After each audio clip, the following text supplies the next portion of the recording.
This is Megan Healy Studio, and I'm Megan. Today, we're going to start with the very first letter in the alphabet, the letter A. We're going to do lowercase, which means we're only going to stay between these two lines, the base line and the midline. We're not going to go all the way up here. This is for other letters. So,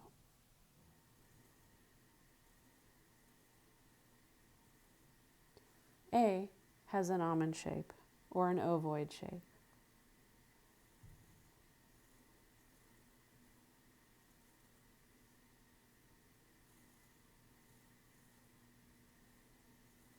I like to make sure to close them by accident. Sometimes I don't, so I can go back in and fix it. The more you practice, the less that will happen less and less.